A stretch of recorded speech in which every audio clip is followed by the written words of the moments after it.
রাজস্থানে ব্যবসায়ী খুনে আরো এক মূল অভিযুক্ত ধরা পড়ল। জুবের আহমেদ ইন্দোরে স্টেশন থেকেই ধরা পড়ল। এটাকে কলকাতায় ধরা পড়েছিল 3 জন খুনি।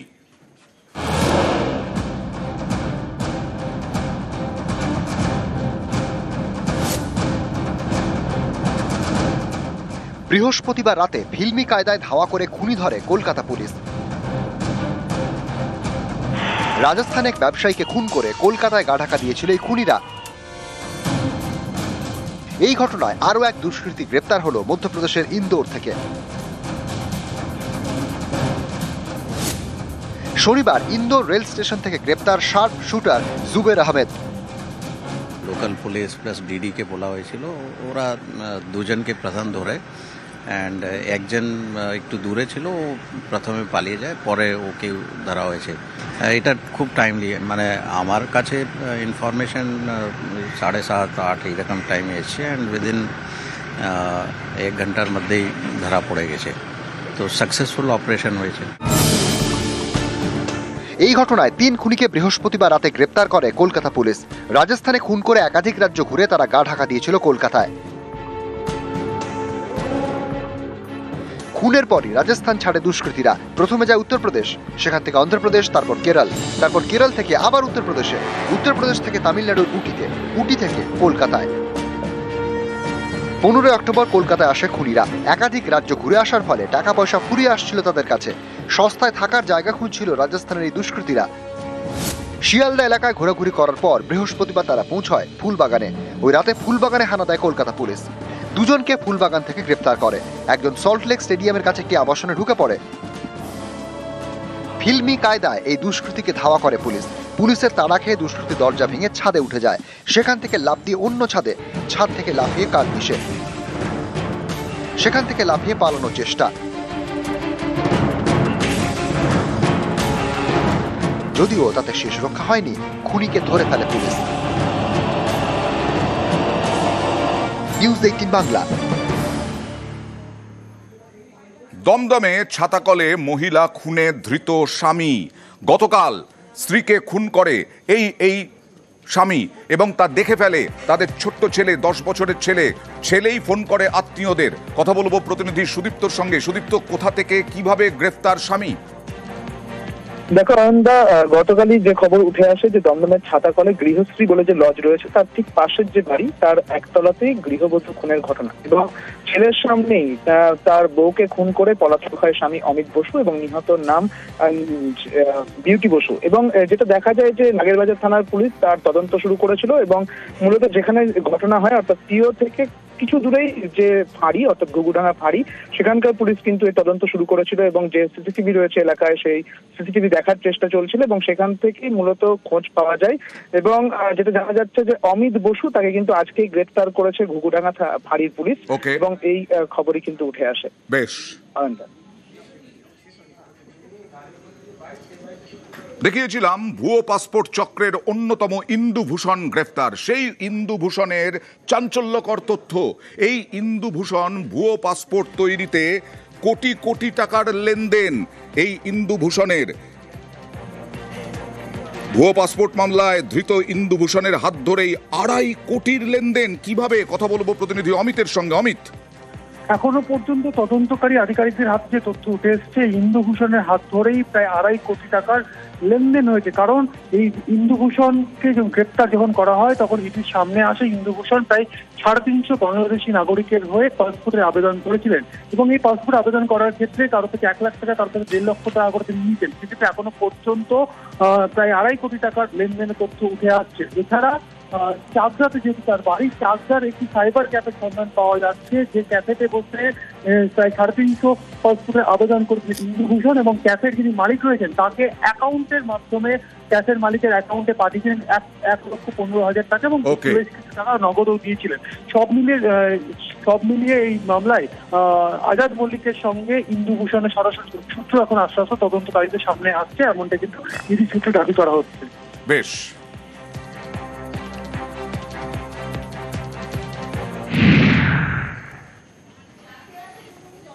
তমলুকে নার্সিংহোমে এক চিকিৎসক, তরুণী চিকিৎসকের মৃত্যুতে রহস্য।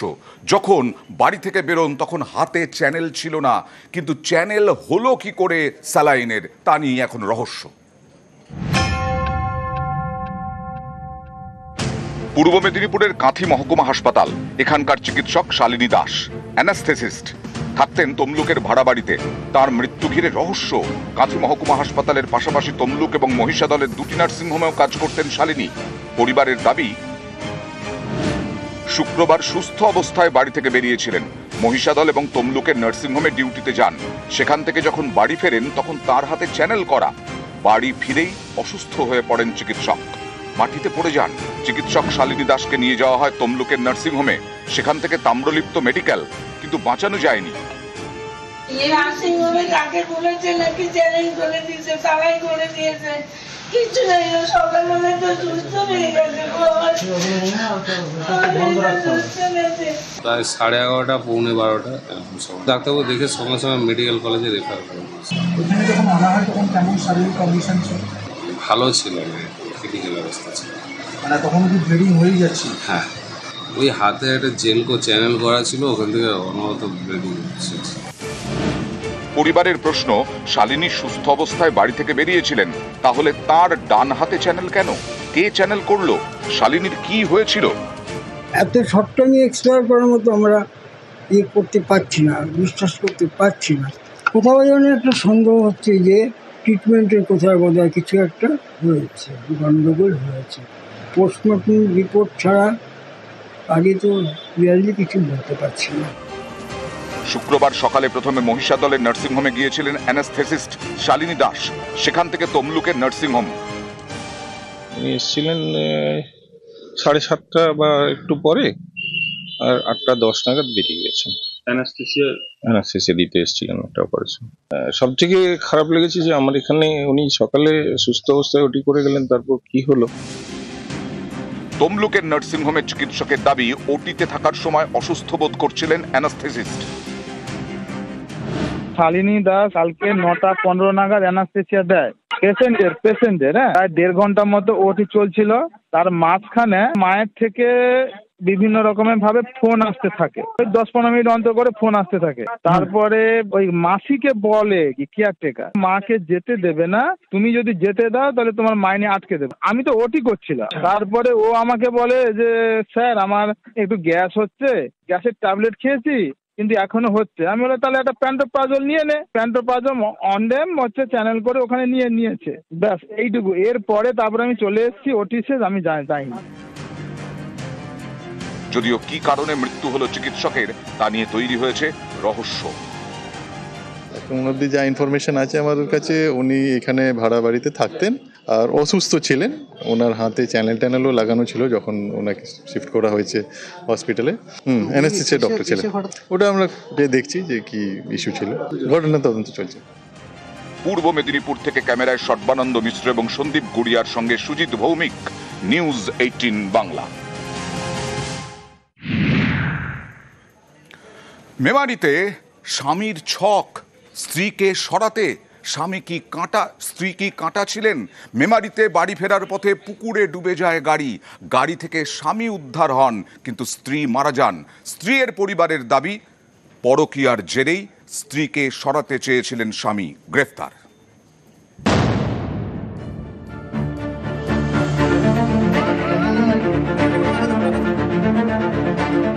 পুকুরে পড়ে গিয়েছে গাড়ি, জলে ডুবে প্রাণ গিয়েছে স্ত্রীর, তবে বেঁচে গিয়েছেন স্বামী।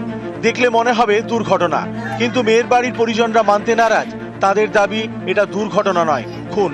এই নিয়ে পূর্ব বর্ধমানের মেমারিতে জোর শোরগোল। মেমারির বাসিন্দা আসমা তারা বিবি, বয়স 35, তার স্বামী শেখ মফিজুল ওরফে মুকুল, 15 বছরের বিয়ে। তাদের এক সন্তানও রয়েছে। শুক্রবার রাতে গাড়িতে করে বর্ধমানের দিক থেকে মেমারিতে ফিরছিলেন স্বামী স্ত্রী। পথে বিপত্তি। মেমারির ঘোষ এলাকায় রাস্তার পাশে পুকুরে নেমে যায় গাড়ি, ডুবে যান আসমা তারা। জল থেকে উঠে আসেন তার স্বামী মফিজুল। পরে ডুবুরি নামিয়ে উদ্ধার করা হয় আসমা তারাকে। ততক্ষণে সব শেষ। এটাকে দুর্ঘটনা বলে মানতে নারাজ মহিলার বাবার বাড়ির পরিজনরা। তাদের দাবি, সম্প্রতি বিবাহ বহির্ভূত সম্পর্কে জড়িয়েছিলেন মফিজুল। এই নিয়ে মাঝে মধ্যেই স্বামী স্ত্রীর অশান্তি হতো। পথের কাঁটা সরাতেই খুন করা হয়েছে। এটা দুর্ঘটনা নাই, ও গলা টিপে মেরে প্যাডিতে ফেলে দিয়েছে।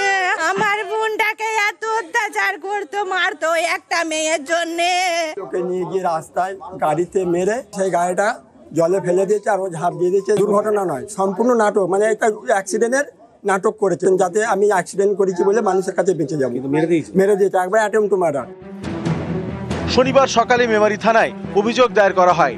দুপুরে গ্রেপ্তার আসমা তারার স্বামী। পরিবারের লোকজন আপনার বিরুদ্ধে অভিযোগ আসছে যে আপনি আপনার স্ত্রীকে মেরেছেন, এর একটা অভিযোগ আনছেন, কি বলবেন? হ্যাঁ, আপনি করেন? কোনো পাপ ছিল না। কি করে হলো ওটা?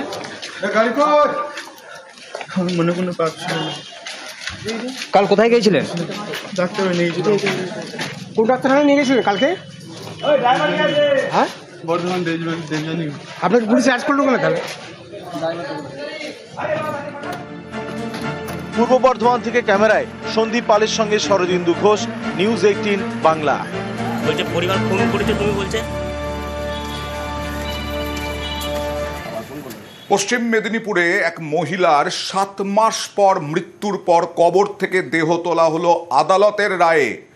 কেন 7 মাস পর দেহ তোলা হলো আদালতের রায়ে? কারণ এই মহিলার মৃত্যুর পর কবর দেওয়া হয়, দাহ কেন করা হয়নি এই অভিযোগ তুলে আদালতে বড় ভাই।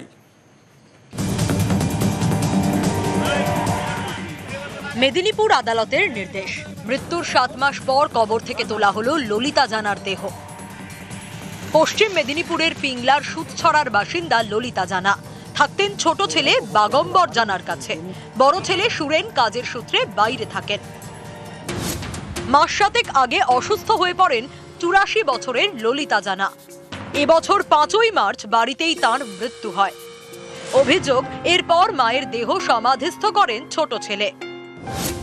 বড় ছেলের দাবি 3 মাস আগে মায়ের মৃত্যুর খবর পান। তার প্রশ্ন, মায়ের দেহ দাহ না করে কেন সমাধিস্থ করা হলো?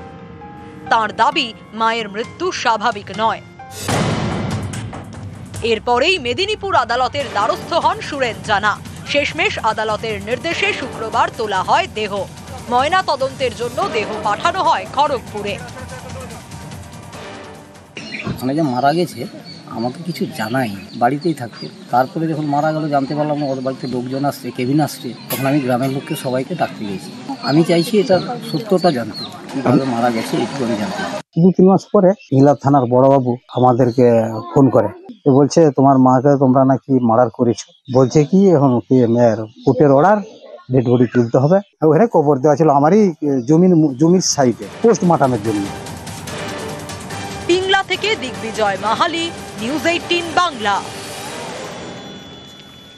গতকাল দেখিয়েছিলাম রাতে খাবার না পেয়ে পূর্ব মেদিনীপুরের রামনগরে একদল দুষ্কৃতী তাণ্ডব চালায়। সেই তাণ্ডবে এক দুষ্কৃতী জালে। এক দুষ্কৃতীকে গ্রেফতার করলো পুলিশ। রামনগরের ঘটনা। গতকাল সিসি ক্যামেরার ছবি আমরা দেখিয়েছিলাম। সেই সিসি ক্যামেরায় দেখা গেছে স্পষ্ট যে কিভাবে হামলা চালিয়েছে দুষ্কৃতীরা, কিভাবে তাণ্ডব চালিয়েছে দুষ্কৃতীরা।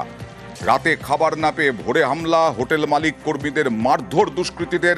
হামলার অভিযোগে ধৃত রাহুল মোহাম্মদ।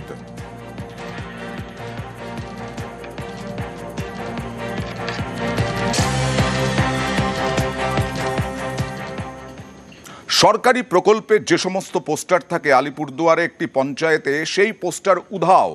বিজেপির বিরুদ্ধে পঞ্চায়েতে সেই পোস্টার উধাওয়ের অভিযোগ। আলিপুরদুয়ারের একটি পঞ্চায়েতে বিভিন্ন সরকারি প্রকল্পের পোস্টার উধাও। বিজেপির বিরুদ্ধে গ্রাহকদের বঞ্চনার অভিযোগ তৃণমূলের। বিজেপিরই পঞ্চায়েত, অভিযোগ মানতে নারাজ বিজেপির পঞ্চায়েত প্রধান। আলিপুরদুয়ার 1 ব্লকের চকোয়াখেতি পঞ্চায়েতের ঘটনা। আমার চৌগাতি জিপিতে দেখতে পাচ্ছি যেটা আর কি, যেটা মমতা ব্যানার্জি যে 72টা প্রকল্প, যে প্রকল্পের মাধ্যমে সাধারণ পাবলিক উপকৃত হচ্ছে। আমাদের চৌগাতি জিপিতে বিজেপি শাসিত যে জিপি, সেই জিপিতে যে পোস্টারগুলো আছে, হয়তো প্রধান সেই পোস্টারগুলো ঘরে চেপটা করে রাখছে, হয়তো কর্মচারীদের একদিন টাঙাইছে, এবার গুটিয়ে রাখছে। প্রধান এটা কারচুপি করছে। প্রধান চাচ্ছে যেন এখানকার পাবলিক জানুক যে এখানে মমতা ব্যানার্জি এই অঞ্চলে কোনো কাজ দিচ্ছে না, সুযোগ সুবিধা হচ্ছে না।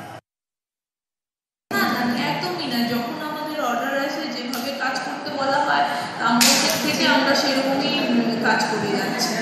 এই যে পোস্টারগুলো গুছিয়ে রাখা, এটা একেবারে ভুল। এসআইআর আবহে সিএএ নিয়ে আবার রাজনীতি গরম। উৎসবের পর সুকান্ত মজুমদার জানালেন রাজ্যে প্রচুর বিজেপি ক্যাম্প করবে সিএএ নিয়ে। তৃণমূলকেও আহ্বান জানালেন ক্যাম্প করতে, আর এই নিয়ে তৃণমূলের পাল্টা তোপ।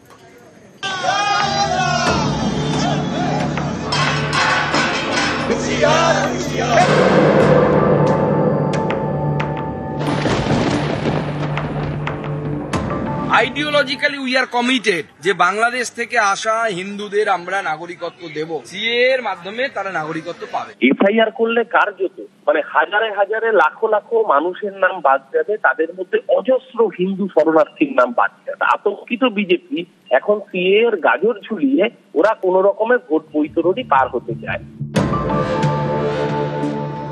কমাস পরেই রাজ্যে বিধানসভা নির্বাচন, তার আগে চর্চায় SIR.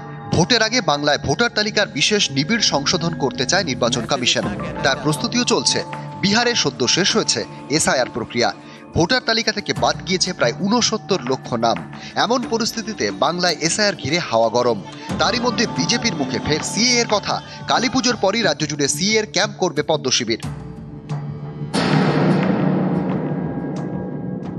Ideologically we are committed যে বাংলাদেশ থেকে আসা হিন্দুদের আমরা নাগরিকত্ব দেব। সবাই তো পালিয়ে আসতে পারেনি, কিছু মানুষ তো পারে থাকতে থেকে গেছে, তাদের কি হবে? আমরা আগামী দিনে শিবির করে ফর্ম ফিল আপ করাবো, প্রয়োজনে সিএ এর মাধ্যমে তারা নাগরিকত্ব পাবে। সিএ এর ক্যাম্প পশ্চিমবঙ্গে অনেকে করছে, আমি তো প্রস্তাব দেব তৃণমূলকেও সিএ ক্যাম্প করার জন্য। এফআইআর করলে কার্যত মানে হাজারে হাজারে লাখো লাখো মানুষের নাম বাদ যাবে, তাদের মধ্যে অজস্র হিন্দু শরণার্থীর নাম বাদ যাবে, এবং সেই মানুষের ভোটেই বিজেপির ভোট ব্যাংক স্থিত। অর্থাৎ আতঙ্কিত বিজেপি এখন সিএ এর গাজর ঝুলিয়ে ওরা কোন রকমের ভোট বৈতরণী পার হতে চায়। ভোটের আগে বাংলায় যখন এসআইআর ঘিরে প্রস্তুতি তুঙ্গে, তখন বিজেপির সিএ বার্তা ঘিরে ফের রাজনীতির হাওয়া গরম। নিউজ 18 বাংলা। এসআইআর নিয়ে বিজেপি তৃণমূল তুঙ্গে তরজা। গতকাল চ্যালেঞ্জ জানিয়েছিলেন কল্যাণ বন্দ্যোপাধ্যায়। আজকে কল্যাণের শহর শ্রীরামপুরে গেলেন সুকান্ত মজুমদার, বাইক র্যালি করলেন। কাল কল্যাণ বন্দ্যোপাধ্যায়ের চ্যালেঞ্জ সুকান্তকে, আজ কল্যাণের লোকসভা এলাকায় সুকান্তর মিছিল। আর মিছিল শেষে তৃণমূলকে ফের হুঁশিয়ারি সুকান্তর। ঝান্ডা ও ডান্ডার বাণী বিজেপি সাংসদের গলায়। সুকান্ত মজুমদার বেকার লোক, কটাক্ষ কল্যাণ বন্দ্যোপাধ্যায়। কল্যাণ ব্যানার্জির মতো ছুচোদেরকে ভয় পাবেন না, এদের মারিয়ে যেতে হয়। কালকে এত বড় বড় কথা বললো সে সুকান্ত মজুমদার, এসে ভাষণ দিয়ে আর বেরোতে দেবো না, এত দম। কল্যাণ কল্যাণ ডাক পারি, কল্যাণ গেল কার বাড়ি? আই কল্যাণ দেখে যা বিজেপির ক্ষমতা। কি হলো আপনার? ফুস। আমার কর্মীরা আজকে ঝান্ডাও এনেছে, তার সাথে ডান্ডাও এনেছে। ভোট কি আর দিয়ে গেলাম, এই ঝান্ডা আর ডান্ডার বাণী তৃণমূলকে শোনাতে হবে। পুলিশ যদি নিরপেক্ষ হয়ে যায়, 15 মিনিট লাগবে না, পশ্চিমবঙ্গের সব তৃণমূল কংগ্রেস কার্যালয় বন্ধ হয়ে যাবে। তাহলে কল্যাণ দা এরপরে যদি খেলতে ডাকে, আমি শ্রীরামপুরের কর্মীদেরকে বলে দিচ্ছি ভালো করে খেলবে। আমি তো ওর মতো বেকার লোক নই যে যেখানে যখন তখন যেখানে সেখানে ঘুরে বেড়াবো, খ্যাপাসিয়ানের মতো ঘুরে বেড়াচ্ছি। আমি আবার বলছি, এসআইআর থেকে নাম কেটে দিয়ে ও সিআইএসএফ সিআরপিএফ নিয়ে এসে শ্রীরামপুর পার্লামেন্টে একটা মানুষকে গুলি করে মারুক, সুকান্ত মজুমদারকে বাড়ি ফিরে যেতে দেব না। ওর বাবা নরেন্দ্র মোদী পারবে না ওকে বাড়ি ফিরে নিয়ে যেতে। হঠাৎ করে চলে গেছে, তুই নোটিশ দিয়ে যেতে পারছিস, আমিও চলে যেতাম, দেখতাম ওকে। ও তো সেই হিম্মত হয়নি। ছুঁচো মেরে হাত গন্ধ করবো কেন আজকে? সুকান্ত তুই আয়, ডান্ডা দিয়ে মারবি আয়, আমি তোকে ডান্ডা কোথায় পড়তে হয় দেখিয়ে দেবো। মোদী যতদিন আছে ততদিন এগুলো রয়েছে। মোদী না থাকলে কুকুর বিড়ালে সুকান্তদের টেনে নিয়ে তুলে চলে যাবে। বিএলও নিয়োগ নিয়ে 4000 বিএলও নিয়োগে অভিযোগ জমা পড়েছে। সেই অভিযোগ জানতে চেয়েছেন সিইও এবং জেলা শাসকদের কাছে জানতে চাওয়া হয়েছে বিএলও নিয়োগ নিয়ে কি কি অভিযোগ রয়েছে। কথা বলবো প্রতিনিধি সোমরাজের সঙ্গে। সোমরাজ, 4000-এরও বেশি বিএলও নিয়োগ নিয়ে অভিযোগ কেন? দেখো, মূলত বিজেপি এবং সিপিআইএম এর তরফে অভিযোগ জানানো হয় নির্বাচন কমিশনের কাছে। রাজ্যে যে বুথ লেভেল অফিসার নিয়োগ হয়েছে, সেই বুথ লেভেল অফিসার নিয়োগ নিয়ম মেনে হয়নি। অর্থাৎ জাতীয় নির্বাচন কমিশনের যে গাইডলাইন, সেই গাইডলাইন মেনে হয়নি। তারপরেই রাজ্যের মুখ্য নির্বাচনী আধিকারিকের দপ্তরের তরফে সব জেলা শাসকদের কাছ থেকে রিপোর্ট চাওয়া হয়েছে। কারণ দেখা যাচ্ছে যে 4000-এরও বেশি বিএলওদের নিয়োগ নিয়ে অভিযোগ হচ্ছে, সেখানে বেশিরভাগ জেলারই বিএলওরা রয়েছে। এই বুথ লেভেল অফিসারদের নিয়োগ জাতীয় নির্বাচন কমিশনের গাইডলাইন মেনে হয়েছে নাকি, যদি গাইডলাইন মেনে না হয় তাহলে সেক্ষেত্রে কারা এই নিয়োগটি করেছিলেন গোটা বিষয়টি তদন্ত করে রিপোর্ট পাঠানোর নির্দেশ দেয় মুখ্য নির্বাচনী আধিকারিকের দপ্তর। কয়েকজন জেলাশাসক রিপোর্ট দিলেও সেই রিপোর্টে সন্তুষ্ট হতে পারেনি রাজ্যের মুখ্য নির্বাচনী আধিকারিকের দপ্তর। সেই কারণে তাদেরকে ফের তদন্ত করে রিপোর্ট দিতে বলা হয়েছে। বিজেপির তরফে সব থেকে বেশি অভিযোগ জানানো হয় বুথ লেভেল অফিসার নিয়োগ নিয়ে, সিপিআইএম এর তরফেও অভিযোগ জানানো হয়, মোট দুটি রাজনৈতিক দলের তরফে অভিযোগ জানানো হয় এবং তারপরেই রাজ্যের মুখ্য নির্বাচনী আধিকারিকের দপ্তর গোটা বিষয়টি নিয়ে আলোচনা করে। তুমি জানো কিছুদিন আগে জাতীয় নির্বাচন কমিশনের এক প্রতিনিধি দল রাজ্যে এসেছিল, সেখানেও বুথ বেশ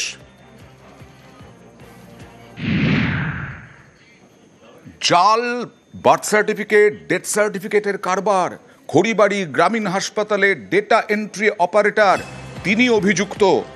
কি করে তিনি অভিযুক্ত হলেন, কি তার বিরুদ্ধে অভিযোগটা কি, বিস্তারিত জানবো প্রতিনিধি বিশ্বজিতের সঙ্গে কথা বলবো। বিশ্বজিৎ, টাকার বিনিময়ে এই জাল এবং মৃত্যু এবং জন্ম সার্টিফিকেট তৈরি করতো এই ডেটা এন্ট্রি অপারেটর। মূলত গত কয়েক মাস ধরে মূলত তুমি জানো যে রাজ্য সরকারের পক্ষ থেকে একবারে অনলাইনে এই মৃত্যু এবং জন্ম সার্টিফিকেট তৈরি করা হয় এবং তার জন্য একটি পোর্টালও রয়েছে, কিন্তু দেখা যাচ্ছে যে সেই পোর্টালে যে ওটিপি তা কিন্তু পাচ্ছিল না আধিকারিকরা এবং গোটা ঘটনা যখন সামনে আসে পুরোপুরি তদন্তভার নেন অতিরিক্ত মুখ্য স্বাস্থ্য আধিকারিক এবং গোটা ঘটনায় তদন্ত সাপেক্ষে উঠে আসে যে ডেটা এন্ট্রি অপারেটর পুরো ঘটনাটি নিজের মধ্যে থেকে কিন্তু এই কাজ করছে এবং যেটা দেখা গিয়েছে যে এই গত 3 মাসে 170 জনের জন্ম মৃত্যু হয়েছে ব্লকে, সেখানে 1000-এর বেশি সার্টিফিকেট কিন্তু তৈরি হয়েছে এবং এই যে পুরো তথ্য উঠে আসার পর তারপরেই কিন্তু এই সেই ডেটা এন্ট্রি অপারেটরের বিরুদ্ধে লিখিত অভিযোগ দায়ের করে ব্লক স্বাস্থ্য আধিকারিক এবং তাকে কাজ থেকে অব্যাহতি দেওয়া হয়। পরবর্তীকালে তদন্ত হচ্ছে, তবে শুধুমাত্র কি এই ডেটা এন্ট্রি অপারেটর না, এর সঙ্গে আরো কারা যুক্ত সেটাও কিন্তু তদন্ত চলছে। দেখা যাক বিএমও কি বলছেন। বিএমওইচ সেই ব্যাপারটা সিএমএইচ স্যারের মাধ্যমে স্বাস্থ্য ভবনেও পাঠানো হয় এবং একটা চিঠি কালকে আমাকে ডেপুটি সিএমএইচ টুর মাধ্যমে আমার কাছে এসছে যে ডাটা এন্ট্রি অপারেটর ছিলেন ডেট অ্যান্ড বার্থের, তার কাছে এফআইআর লজ করেন, এফআইআর লজও করা হয়েছে। তাকে কি কাজ থেকে এখন শুরু, যে সময় ইনকোয়ারি শুরু হয় সেই সময় তাকে কাজ বসিয়ে রাখা আছে। চাকরি পেয়েও চাকরি গেল দুজন শিক্ষকের, ভুয়ো নথি দিয়ে চাকরি পাওয়ার অভিযোগ। ভুয়ো নথি দিয়ে চাকরি পাওয়ার অভিযোগে চাকরি গেল দুজন শিক্ষকের। উচ্চ প্রাথমিকে চাকরি পেতে ভুয়ো নথি, ইউজিসি স্বীকৃত বিশ্ববিদ্যালয়ের ডিগ্রির দাবি, চাকরি প্রার্থীর দেওয়া নথি ভুয়ো জানায় ইউজিসি। দুজনকে চাকরি বাতিলের চিঠি এসএসসির।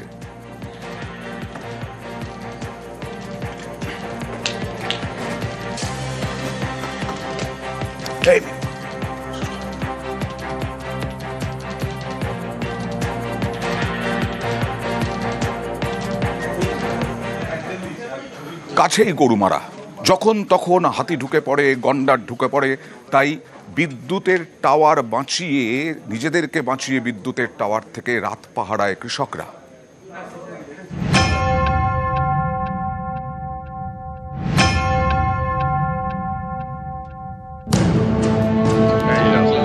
কখনো দল বেঁধে কখনো দলছুট হয়ে ডুয়ার্স জুড়ে বেড়ে গিয়েছে হাতির হানা। জঙ্গল ছেড়ে লোকালয়ে দাঁতালের দল। জলপাইগুড়ির মাটিয়ালি ব্লক, এখানকার ফুনিয়া রেঞ্জ এলাকার গ্রামে বিঘার পর বিঘা ধান জমির চাষ।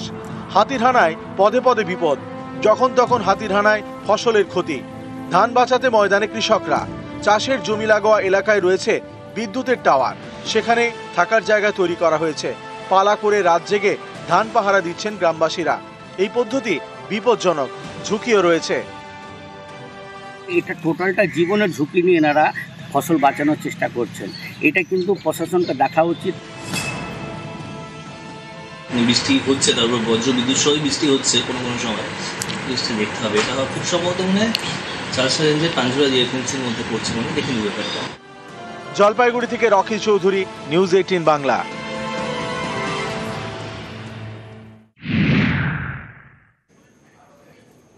উত্তরবঙ্গে ভয়াবহ বিপর্যয়, তারপরে বন্য প্রাণের আশঙ্কা।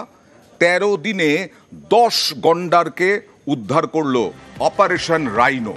অপারেশন রাইনো নাম। 13 দিনে 10টি গন্ডারকে উদ্ধার করা হয়েছে এবং এই অপারেশন রাইনো সফল হয়েছে বলেই দাবি জলদাপাড়া জাতীয় উদ্যান কর্তৃপক্ষ। তারা ফেরালো 10 গন্ডারকে। 5টি গন্ডারকে তাড়িয়ে জঙ্গলে ফেরানো হলো, বাকি 5 গন্ডার কাবু ঘুমপাড়ানি গুলিতে। দেখুন এই বন্যপ্রাণ হাতি, বাঘ এবং গন্ডার লোকালয়ে ঢুকে পড়েছে বিভিন্ন সময়ে। ভয়াবহ বিপর্যয়ের পর জলদাপাড়া ভেসে গেছে। সেই জলদাপাড়ায় অপারেশন রাইনো হয় যাতে জঙ্গলে বিপদ সংকুল অবস্থায় বন্যপ্রাণকে বাঁচানো যায়। সেই 10 গন্ডার উদ্ধার হলো 13 দিনের মধ্যেই। 5টি গন্ডারকে তাড়িয়ে জঙ্গলে ফেরানো হলো, বাকি 5 গন্ডার কাবু ঘুমপাড়ানি গুলিতে। তাদের তারপরে সুস্থ শুশ্রূষা করে পাঠানো হবে জঙ্গলে। গন্ডার উদ্ধার হলো পাতলাখাওয়া জঙ্গল থেকে কুচবিহার জেলায়। সেটা বনকর্মীরা যথেষ্ট তৎপরতার মাধ্যমে তারা সেই গন্ডারটিকে আবার জলদাপাড়া অভয়ারণ্যে ফিরিয়ে দিয়েছেন। তাদের এই প্রচেষ্টাকে আমরা পরিবেশপ্রেমীরা কুর্নিশ জানাই। মোট 10টি গন্ডার এ পর্যন্ত উদ্ধার হলো। লাস্ট 5 অক্টোবর আলিপুরদুয়ারে তোরসার মধ্যে অনেক ফ্লাডিং ছিল, আর আমাদের জলদাপাড়াতে ম্যাক্সিমাম যে রাইনো ডেন্সিটি আছে সেটা তোরসার গ্রাসল্যান্ডে ওখানে থাকে। ফ্লাডের মধ্যে অনেক রাইনো বাইরে চলে গেল। তার মধ্যে আমরা কালকে সব পাঁচটা রাইনো যে কুচবিহার ডিভিশনে যে ছিল ওনাদেরকে রেস্কিউ করে সাকসেসফুলি আমরা জলদাপাড়া ন্যাশনাল পার্কে ওখানে রিলিজ করে দিয়েছি। তো operation rhino is very successful. 10টা রাইনোকে আমরা রেস্কিউ করতে পেরেছি।